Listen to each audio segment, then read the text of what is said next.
నమస్తే, this is Murthy from Cheepurupalli. అవునండి, చీపురుపల్లి బాగానే ఆలకించారు.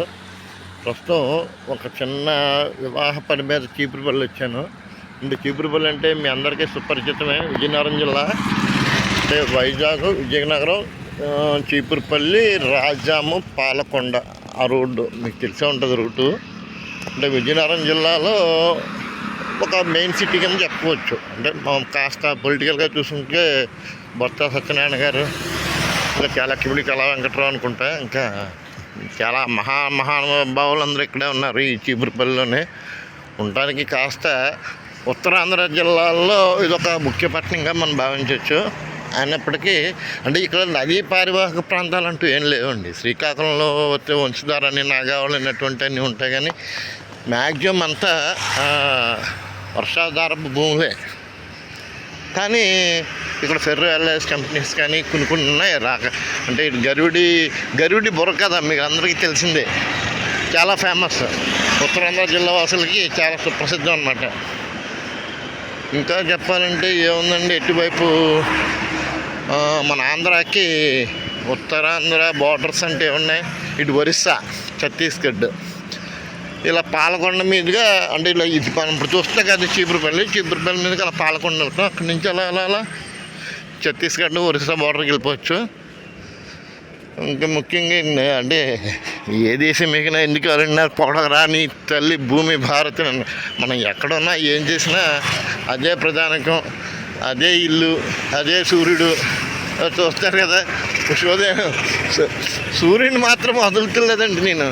అంటే అది అంతే కదండి, సూర్యభగవాన్తో మమేకం అవడం అంటే ప్రకృతితో మమేకం అవడమే. ప్రస్తుతానికి అయితే నగర వీధిలో ఉన్నాను. ఇది మెయిన్ రోడ్ అనమాట. ఒకప్పుడు బాగా చిన్నగా ఉండేదట.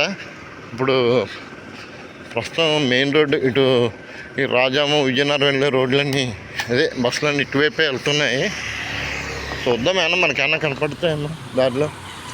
నాకు కనపడితే నాతో పాటు మీరు చూద్దరు. కానీ నేను ఇదే ఫస్ట్ టైం రావడం చీపురుపల్లికి. ఇక్కడ కనక మహాలక్ష్మి అమ్మవారు ఒక ఫేమస్ అట్టండి. అలాగే యాక్చువల్గా విజయనగరం జిల్లా అనగానే పైడితల్లి అమ్మవారు సుప్రసిద్ధం. పైడితల్లి అమ్మవారు అంటే మీకు స్టోరీ, నాకు తెలిసిన చిన్న స్టోరీ మాట్లాడుకుందాం సరదాగా. అంటే విజయనగరం జిల్లా వాసులందరికీ కాదు, ఉత్తర భారతదేశం ఉత్తరాంధ్రకి ఒక అమ్మవారిగా చెప్పుకోవచ్చు, ఒక పేరుగాంచిన అమ్మవారు. అంటే ఆవిడ విజయనగరం రాజుల యొక్క ఆడపడుచు అనమాట, పైడితల్లి అని ఆవిడ అమ్మ. అంటే విజయరామరాజు గారి చెల్లెలు. అప్పట్లో బొబ్బులి వారికిను విజయనగరం రాజులకి ఒక భారీ స్థాయిలో యుద్ధం అవుతున్నప్పుడు యుద్ధాలు వద్దు అంటే రాచరికంలో పుట్టి కూడా శాంతిని కోరుకున్న ఒక ఆడపడుచు అనమాట పైడితల్లమ్మ. అంటే అంతేపు ప్రజల బాగోలు గురించి ఆలోచించేదంట ఒక స్త్రీ. అంటే అప్పట్లో ఉందండి, రాజ్యం అంటే మగాళ్ళే, రాజులంటే.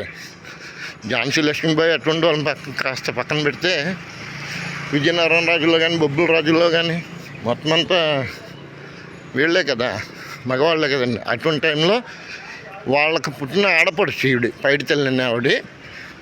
అంతసేపు ప్రజలు సామరస్యంగా ఉండాలి అంటే ఒకళ్ళ రాజ్యాన్ని ఒకళ్ళు ఆక్రమించుకోవడం కానీ, దండెత్తుకోవడం కానీ అటువంటివి ఏమి ఉండకుండా సౌభాగ్యంతో ఉండాలి అందరూ అనేది ఆవిడే ఆలోచన. కానీ రాచరిక వ్యవస్థ అంటే ఉందండి, దోచుకోవడం, దాడులు చేయడం, తన పరాక్రమాన్ని చూపించుకోవాలి. నేనున్నాను, నేను గొప్ప అనేది.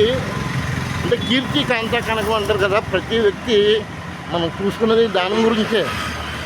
తన యొక్క ఉనికిని ఇంకా చాటుకోవాలన్న తపన ఎప్పటి నుంచే కానీ రాచరిక వ్యవస్థ అప్పటి నుంచి కూడా ఉంది. ఆ రకంగా మనం తృప్తి అనేది ఏమి ఉండదన్నమాట.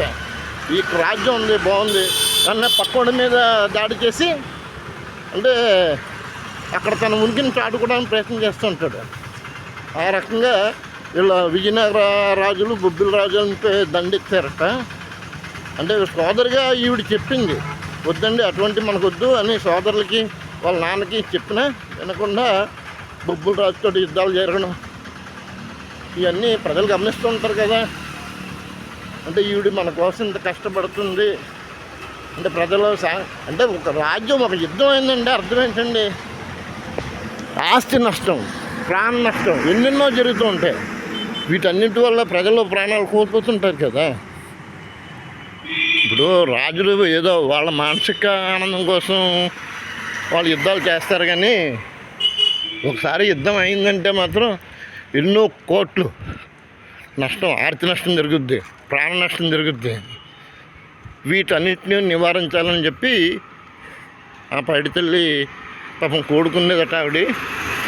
ఈ నేపథ్యంలో ఆ యుద్ధాన్ని నివారించలేక ఒక రకంగా అంటే దైవభక్తులు అనమాట, ఒక రకంగా చెప్పాలంటే ఆవిడ కూడా ఆ దైవంలో కలిసిపోయిందట ప్రజల కోసం. ఇకనైనా నా చావుతోటైనా సరే మీరు యుద్ధాలు ఆపాలని చెప్పి ఆ రకంగా చనిపోతూ ఆ విజయనగరం దగ్గర చెరువు ఉందట, నాకు పూర్తిగా తెలియదు. ఆ చెరువులో విగ్రహంగా వెలిసారట. ఆయన మరణానంతరం ఆ విగ్రహాన్ని తీసుకొచ్చి ప్రజెంట్ ఇప్పుడు రైల్వే స్టేషన్ దగ్గర ఎక్కడో ప్రతిష్ఠించారు. ఆ పైడితల్లి కాస్త పైడితల్లి అమ్మవారుగా వెలిసింది. అక్కడి నుంచి మామూలుగా తెలియదు ఉంది ప్రతి సంవత్సరం ఉత్సవాలు, సిరిమానోత్సవం అని చెప్పి ఆ కథాకథ కమిషన్ అంతా మీకు తెలిసిందేలేండి. ఇదిగోండి సరిగ్గా చీపురుపల్లి సెంటర్కి వచ్చానండి. చీపురుపల్లి సెంటర్ ఇక్కడ కూడా రిలయన్స్ వారు బాగా వేస్తారు. రిలయన్స్ ట్రెండ్స్ షాపింగ్ మాల్ ఏముందండి, కార్పొరేట్ అయినది సందు గొంతుల్లో కూడా వెళ్ళిపోతుందండి. ఇటువంటి వాళ్ళందరూ రావడం వల్ల ఏంటంటే కార్పొరేట్ వ్యవస్థ ఒక రకంగా ఆశాజనకంగా ఉంది, మరి ఆశించదగిందే. కానీ చిన్న వ్యాపారస్తులు కాస్త ఇదవుతున్నారు. ఎందుకంటే ఈ కార్పొరేటు సంస్కృతి రావడం వల్ల, ఈ షాపింగ్ మాల్స్ రావడం వల్ల కిరాణా కొట్లు ఉంటాయి కదండి, చిన్న షాపులు, కిల్లి కొట్లు, కిరాణా కొట్లు, ఇటువంటివన్నీ వాటికి మనుగడ లేకుండా పోతుంది. మరి కొత్త నీరు వచ్చినప్పుడు పాత నీరు పోవాల్సిందే, తప్పదు. ఇదిగోండి ఎలా వచ్చాను కదా, ఏదో కనపడుతుంది కదా, మండల ప్రజా పరిషత్ కార్యాలయం చీపురుపల్లి. బాగుంది, కొత్తగా ఉంది బిల్డింగు. ఒల్లిరెడ్డి యువసేన.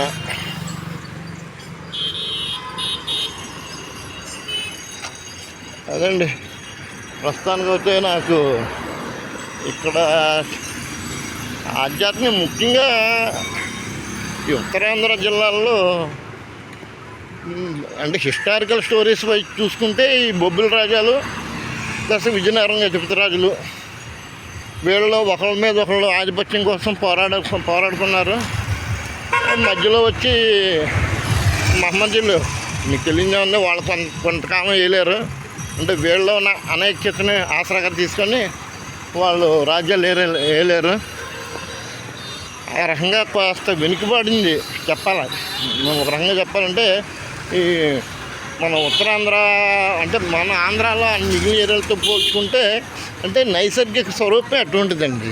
ఇక్కడ ఏంటంటే మెయిన్ ముఖ్యంగా డెవలప్మెంట్ కావాలంటే నదులు పారాలి, వ్యవసాయం జరగాలి. ఆ వ్యవసాయం బాగా జరిగింది అనుకోండి, ప్రజల జీవనగతి మారుతుంది, డబ్బులు కనపడతాయి. అంతేగాని ఇక్కడ వ్యవసాయం లేక పనులు లేకే కదా మొత్తం అంతా ఈ తూర్పు వాళ్ళు అంటారు. తూర్పు నుంచి అంతా ఇప్పుడు గోదావరి జిల్లాలకి, కృష్ణా జిల్లాలకి, గుంటూరు, ప్రకాశం అటువైపుకి వచ్చి అక్కడ పని చేసుకుంటూ ఉంటారన్నమాట. ఆ రకంగా ఇప్పుడు డెవలప్ అవుతుంది, చాలామంది చదువుకుంటున్నారు. ఇదిగోండి చీపురుపల్లి బస్ స్టాండ్కి వచ్చాను, ఒక చిన్న సైజు బస్ స్టాండ్. అంటే హెడ్ క్వార్టర్ అయినప్పటికీ పర్లేదులేండి, బాగానే ఉన్నాయి. ఇక్కడ నుంచి విజయనగరం, పాలకొండ ఇవన్నీ వెళ్తున్నాయి. ఇదిగో పాస్ 25/3 అట డి షో శ్రీ కొందూరు పైడితల్లి అమ్మవారి 40వ యాత్రా ఉత్సవాలు. అంటే పల్లెటూరులు ఈ మాత్రం బాగా జరుగుతాయండి. అంటే అమ్మవారి జాతరలు అంటే ఒక లెక్కలో ఖర్చు పెడతారు, అది వేరే. ఇలా చెప్పుకుంటూ పోతే ఇంకా మనం కౌరులే ఉండండి ఎన్నెన్నో చెప్పుకోవచ్చు. కానీ చూపించేందుకు నాకు తీరుబడి ఉన్నా చూసేందుకు మీకు ఖాళీ లేదని నాకు తెలిసింది. అందుకనే ఈ వీడియోని ఇంతటితో విరమిస్తున్నాను. పూర్తి వివరాలతో మరొక వీడియోలో కలుస్తాను. చూస్తూ ఇదిగోండి, ఇక్కడ చూడండి ఎంత పెద్ద అర్చి కట్టారు అమ్మవారికి. చాలా పెద్దగా ఉంది కదా ముఖద్వారం. అందులోంచి సూర్యోదయం అంటే బాగుందండి, చాలా చాలా. అంటే యాక్చువల్ ఇంకొకటి అండి, కనక మహాలక్ష్మి అమ్మవారు అంటే వైజాగ్లోనే పెద్ద ఫేమస్ అనుకున్నాను. ఇక్కడ కనక మహాలక్ష్మి అమ్మవారికి అంటే ఇక్కడ ఎంత దూరం అమ్మా గుడి? 1 కిలోమీటర్ ఉంటుందా? పర్లేదు. ఫస్ట్ మెయిన్ రోడ్ నుంచి 1 కిలోమీటర్ అంట. ఇంతవరకు వచ్చాం కదండి, మనం కూడా నడిచి వెళ్ళిపోవచ్చు, తప్పే ఉంది. ఇదో తహసీల్దార్ వారి కార్యాలయం, ఎంఆర్ఓ ఆఫీస్ అండి. నడుద్దాం. చీపురుపల్లి గ్రామ పంచాయతీ. ఇప్పుడు మున్సిపాలిటీ ఎన్నో నాకు తెలీదు. అమ్మవారి జాతరకి ఇక ఆర్చులుగా ఏర్పాటు చేస్తున్నారు, రెడీ అవుతుంది, ముస్తాబు అవుతున్నారు. ఏమండి నిజం చెప్పండి, ఈ విగ్రహాన్ని చూపిస్తున్నాను కదా, చూడగానే టక్కని ఎవరు గుర్తొచ్చారండి మీకు? చూడగలరా? అంటే ఈయన ఈ పక్కన ఉన్నారు కదా, ఈయన చూస్తే గుర్తుపెడతారు. అంబేద్కర్ గారు అంటే ప్రతి ఒక్కరు తెలిసిందే. ఈ ప్రక్కనే ఉన్నాయి ఇతన్ని చూడండి. అంటే ఒక ఆయనేమో అంటే టంగుటూరి వీరేశలింగ పంతులు, లేకపోతే ఇంకోటి రకరకాలు చెప్తారండి. మహాత్మా జ్యోతిరావు ఫులే అండి. అంటే ఇటువంటి మహానుభావులను అప్పుడప్పుడు స్మరించుకోండి. ఇప్పుడు మన జాతి విశిష్టతను తర్వాత తరాల వారికి అందించడమే ఇటువంటి మహానుభావుల యొక్క ఇదనమాట. అందుకనే వాళ్ళు అంటే మన మనసుల్లో అప్పుడప్పుడు చెరిగిపోతారేమో అన్న ఉద్దేశంతో వారు చనిపోయినా మన తర్వాత తరానికి తెలియడానికి వీలుగా అలా విగ్రహాల రూపంలో మర్చిపోకుండా పరిచయానికి అలా పెడుతున్నారు. అంటే కాకపోతే అది ఇప్పుడు సంప్రదాయం కాస్త దుస్సాంప్రదాయం అయిపోయింది. పనికిమాల నాయకులు విగ్రహాలు అందరూ వచ్చేస్తున్నారు. అసలైన వాళ్ళు నిజమైన దేశ నాయకులను పెడుతున్నా పర్లేదు, కానీ రాజకీయ నాయకులు వస్తున్నారండి. అదే కొద్దిగా బాధగా ఉంది. ఎందుకు పనిగా 400 విగ్రహం కూడా రోడ్డు పక్కన పెట్టేస్తున్నారు. ఏనంటే ఆర్థిక బలం, అంగబలం ఉంది, నన్ను ఎవడేం చేస్తాడు. పోన్లేండి, అదంతా మనకెందుకు. ఇప్పుడు ఆదివారం కదా, కక్క ముక్క రెడీ అవుతుంది. ఎవరో హోర్డింగ్ పెట్టుకున్నారు, కనక మహాలక్ష్మి అమ్మవారి 27వ జాతర మహోత్సవం. ఇవాళ కనక మహాలక్ష్మి అమ్మవారు అలంకరణ మాత్రం చాలా బాగుందండి. ఆల్రెడీ జాతర అయిపోయిందట, అయినా ఇవన్నీ అలా ఉండిపోయినాయి. కానీ ఒకటండి, అంటే అమ్మల కన్నా అమ్మ, ముగ్గురు అమ్మల కన్నా మూలద్దమ్మ, కనక దుర్గమ్మ అంటారు కదా. అంటే సర్వమూలాలకి ఆదిపరాశక్తి కదండి, ఏ పేరుని పిలిచినా. మధ్యలో మన వైఎస్ఆర్ వారి పార్టీ కార్యాలయం తగిలింది. ఇప్పుడు కోళ్ళు పోస్తున్నారు చూడండి, కాలుస్తున్నారు. 149 రూపాయలు అటు ఈరోజు రేటు. చికెన్ 140 అండి.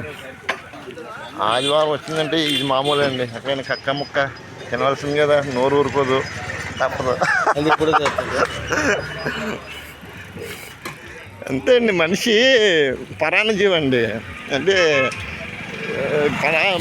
ఒకవే అంటే ఎక్కడి నుంచి అంతే కదా, రాజ్యోగం నుంచి కూడా దాని మీద ఒకటి ఆధారపడి బ్రతకాలి, తప్పదు. కొన్ని పక్షులు వచ్చే పళ్ళ మీద పళ్ళు తిని ఉంటాయి, కొన్ని పక్షులు మొక్కలు తిని ఉంటాయి. మనిషి అన్నవాడు అది లేదు ఇది లేదు, మనిషి మాంసం తప్ప అన్నీ తినేస్తున్నాడు. అఫ్కోర్స్ కొన్ని జాతులు అవి కూడా తినేస్తున్నాయట. కానీ నాకు మార్గ మధ్యలో కనబడ్డ అన్నీ మీకు చేస్తున్నాను. ఇదిగోండి, ఇది బ్రాందీ షాపు, అంటే లేటెస్ట్. ఈ పక్కన నుంచి చూసారా కళ్ళు, ఎన్నాళ్ళ నుంచి పూర్వకాలం నుంచి మనకి కళ్ళు అనేది తెలియదు. అంటే ఈ టైంలో వచ్చాయి, కానీ మందు లెక్కరు ఇవన్నీ వచ్చాయి. కానీ ఎప్పటి నుంచో సంప్రదాయ రీతులని గౌరవించేది ఇదే కదండి. ఒక రకంగా విటమిన్ ఫుడ్ కూడా అంటారు దీన్ని, కళ్ళు అంటే. ఆ పక్కన ఇది దానికైతే లైసెన్స్ ఉండాలి. ఈ కళ్ళు దుకాణానికి అయితే లైసెన్స్ అవసరం లేదు. అంటే తెలంగాణ వాళ్ళు అయితే మరీ ప్రత్యేకించి గవర్నమెంట్ ప్రోత్సహిస్తుంది. అక్కడ గౌడు కులస్తుల్ని, ఈ కళ్ళు గీత కార్మికులను ప్రోత్సహించడానికి ప్రత్యేక దుకాణాలు పెడుతుంది అన్నమాట. వద్దులేండి ఆ టాపిక్ మనకెందుకు ఇప్పుడు. అంటే చూసారా, ఇది ఓల్డ్ బైకులు స్క్రాప్ లాగా ఎంత ఘోరంగా ఉన్నాయో.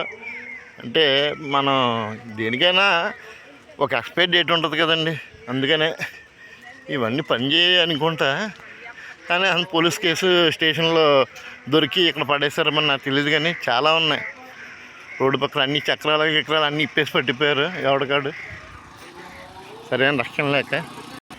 స్టార్ హోటల్లో ఎంత ఫుడ్ తింటే ఉందండి. చూడండి, ఇలా కట్టెల పొయ్యి మీద వేడి వేడి ఇడ్లీని తింటే ఆ అనుభూతి, ఆనందం చిన్నవాడికి తెలుస్తుంది. అందులో ముఖ్యంగా కట్టెల పొయ్యి మీద జరిగిన ఇడ్లీ అంటే చూసారా ఎంత అందంగా ఉన్నాయి. టేస్ట్ కూడా అంత అమోఘంగా ఉంటుంది. రిటర్న్ వచ్చినప్పుడు ఏమన్నా టేస్ట్ చేద్దాం. ఇక్కడ ఏదో అమ్మవారి పాదాలు అనుకుంటా పెట్టారు, అంటే అమ్మవారు కూడా సమీపిస్తుంది. ఇదిగోండి కాంపౌండ్ అంతా చాలా పెద్దగా ఉందండి. ఇదిగోండి జాతర జరిగిన ప్రదేశం అట. ఓం శ్రీ కనక మహాలక్ష్మి నమః మంత్రోచ్చారణతోటి మైకులో మారు మ్రోగుతుంది మొత్తం అంతా. చూద్దాం, దగ్గరికి వెళ్దాం. ఇదిగోండి ఆల్రెడీ ఆలయ సమీపానికి వస్తున్నాము. ఈ స్ట్రైట్ వెళ్తే ఇలా శ్రీకాకుళం వెళ్ళిపోవచ్చటండి. ఇప్పుడు ఆధ్యాత్మికంగా అంటే ఆధ్యాత్మిక చింతన ఒకటేనండి మనిషిని ఎంతో ప్రశాంతంగా ఉంచుతుంది అని నేను అయితే అనుకున్నా. స్వానుభవం అది. ఎన్ని చోట్ల కన్నా ఏం తిండి తిన్నా, ఎన్ని విలాసాలు విందులు అనుభవించినా ఈ భగవన్నామస్మరణ చేస్తుంటే అదో రకమైన తృప్తి. అమ్మవారు ఆర్చి చూడండి. ఓం శ్రీ కనక మహాలక్ష్మీ నమః, లక్ష్మీ నమః. వెళ్దాం, దగ్గరికి వెళ్దాం.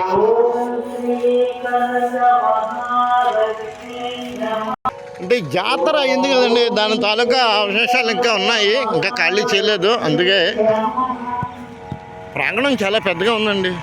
నేను ఊహించిన దానికి 100 రెట్లు ఎక్కువగా ఉంది ఆలయం. శ్రీ కనక మహాలక్ష్మీ నమః.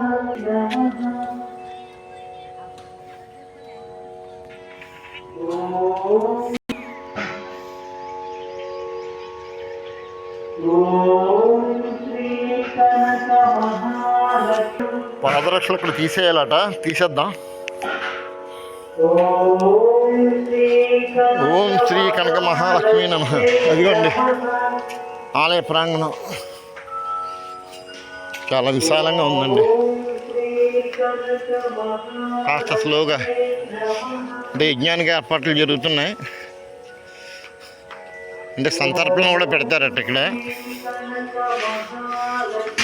అంటే వేప చెట్టు, రావి చెట్టు, వీటికి రెండింటికి అవినాభావ సంబంధం అండి. నాకన్నా మీకే బాగా తెలుసు. ఆ రెండింటికి అంటే అమ్మవారికి ప్రతీకగా మనం పూజిస్తాం. చాలా లైన్ ఎక్కువగా ఉంది. అంటే భోగం పెడుతున్నట్టున్నారు, కట్టినేస్తారు. ఒకసారి ధ్వజస్తంభం, జయ కనకమ్మ తల్లి, దుర్గమ్మ అమ్మవార్లు. ఒకసారి ఈలోపు దర్శనం అమ్మ మనకి ఏ టైం ఇస్తుందో ఆ టైంలో చేసుకుందాం. ఈలోపు నేను చూస్తాను, నాతో పాటు మీకు చూపిస్తాను. చూడండి,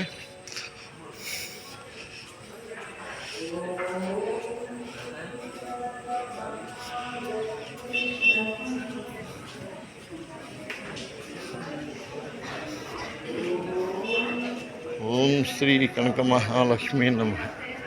ప్రధాన ఆలయం అండి. నైవేద్యం పెడుతున్నారు అనుకుంటా, ఆపారు. బ్రహ్మరాంబికాష్టకం, రవి సుధాకర వహ్నిలోచన రత్నకుండల భూషిణి ప్రవిమంగళంగుంబులేవించిన భక్తజన చింతామణి అవనీ జనులకు కుంగు బంగారమైన దైవ శిఖామణి శివుని పట్టపురాణి గల శ్రీగిరి బ్రహ్మరాంబికాయ నమః. కానీ సంస్కృతం ఒక అద్భుతమైన లాంగ్వేజ్ అండి. అసలు ఎవరు కనిపెట్టారో తెలియదు, కానీ శతకోటి వందనాలు.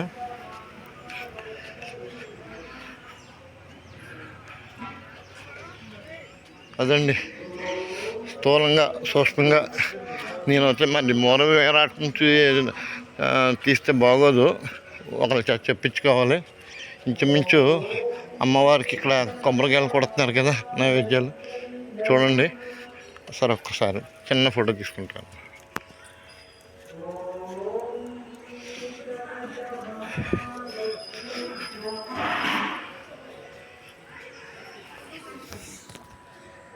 అదండి, ఇంకెంత చూపించినా ఇంకా చూపించాలని ఉంది. కానీ మరి ప్రధాన అమ్మవారి యొక్క విగ్రహాన్ని కూడా చూపించాలని ఉంది. వీలైతే ట్రై చేస్తాను, లేదంటే ఇంతటితో సరిపెట్టుకోండి.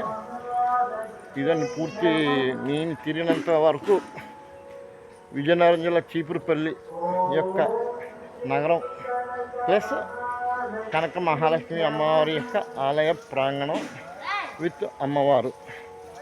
పూర్తి వివరాలతో మళ్ళీ కలుస్తాను. Hello, this is Murthy from Cheepurupalli.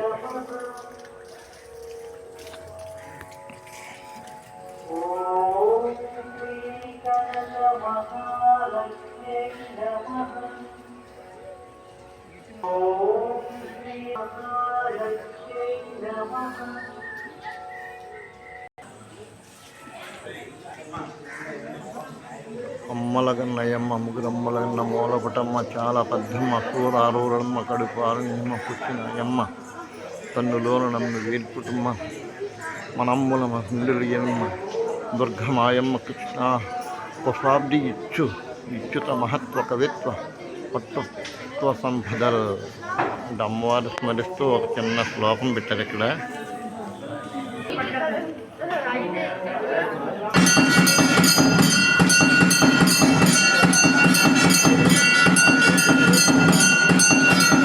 అమ్మవారికి నైవేద్యం పెడతారండి. అందుకోసం ఇంకా మేళ తాళాలు అన్నమాట. ఒకప్పుడు అయితే స్వయంగా వాయించేవారు, ఇప్పుడైతే అది కూడా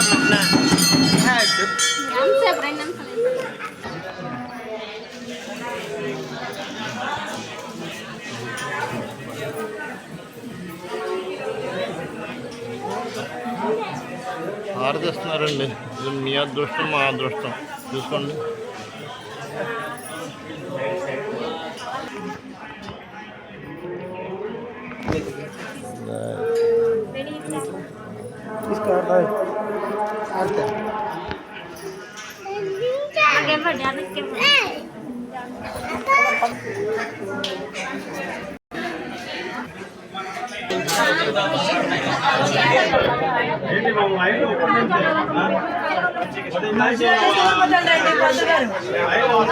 ఆలయం చేయలేదమ్మా, అలా చెప్పాలి. ఆలయం చేస్తారు, పూర్తి ఇస్తారు.